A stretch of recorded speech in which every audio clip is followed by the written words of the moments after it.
Te moi kupului te mai chamakamala oka. Itukulu murkumutukala hana. Tikuna mai havai tokolo pai.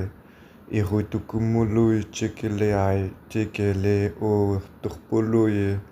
Imuya ramalai tikeli kuluhuku tiki uyulu. Imui tukuluh kalai chikmolahti leire chekamai eupai chekalai chui.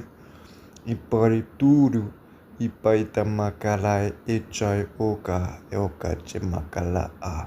Chemai koloko o chukuluh kutututu makalai te ai pai chekipai. Temai kalahkulu chepoi tokoi ahmai talai cha.